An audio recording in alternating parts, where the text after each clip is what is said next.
कोटड़ी मां सिंधियाना news network के reporter Hasnain Soomro मूजिब हैदराबाद जो बेहतरीन फनकार शायर कंपेयर ऐं कंपोज़र फ़क़ीर मौज़म दिल जे दौरे सबब वफ़ात करे वियो।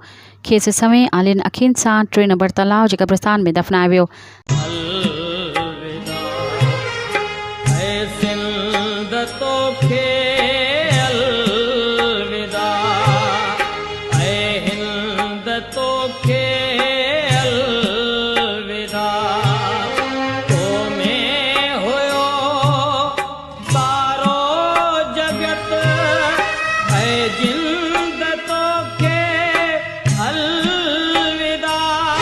संदस जनाज़े में उस्ताद मोहम्मद यूसुफ के भाउ उस्ताद सज्जाद यूसुफ के अलावा फ़नकार ज़ामिन अली, उस्ताद अमीर अली ख़ान, इकरार वहीद अली, मंजूर मोराई, इम्तियाज़ माडाई, बरकत फ़क़ीर, मंजूर कबूलियो, लकी रियाज़ उमराणी ऐं आसा ज़िले जामशोरे जे अॻवाननि सरमद अयाज़ ऐं दानिश मंजूर थईम संदस जनाज़े में शिरकत थिया।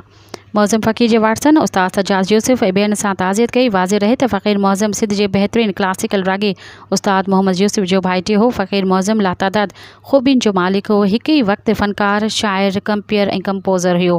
पाण हर हिकु फ़नकार, मौसीक़ार, शाइर, साज़िंदे ऐं रिकॉर्डिस्ट ऐं फ़न जी फील्ड जे हवाले सां हर माण्हू सां मुहबत ऐं प्यार कंदो हो। इन मौक़े ते तॾे ते मौजूद फ़नकारनि उस्ताद सज्जाद यूसुफ, उस्ताद अमीर अली ख़ान, ज़ामिन अली, बरकत फ़क़ीर, इकरार वहीद अली, मंजूर मोराई, इम्तियाज़ माडाई, लकी रियाज़ उमराणी, सरमद अयाज़ ऐं दानिश मंजूर थईम सिंधियाना न्यूज़ जे नुमाइंदे हसनैन सुमरो सां ॻाल्हाईंदे चयो त फ़क़ीर मौज़म हिकु वॾो आर्टिस्ट हो।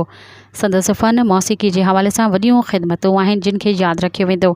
संदसि अलमनाक विछोड़े सां हिकु वॾो हाल थियो आहे जेको भरिजी नथो सघिजे। ईमान आर्ट काउंसिल जामशोरो ऐं बज़्म ग़ालिब मलकाणी अदबी फॉर्म कोटड़ी जे अदीबनि, शाइरनि, अदाकारनि ऐं फ़नकारनि सरमद अयाज़, दानिश मंजूर थईम, ज़वार बच्चल कल्होड़ो, सरवर सखीराणी, ज़ुल्फ़कार हालाट सुमरो, तारिक आकाश तरफ़ां फ़क़ीर मौज़म जे अलमनाक विछोड़े ते 3 ॾींहं सोग जो ऐलान कयो वियो आहे।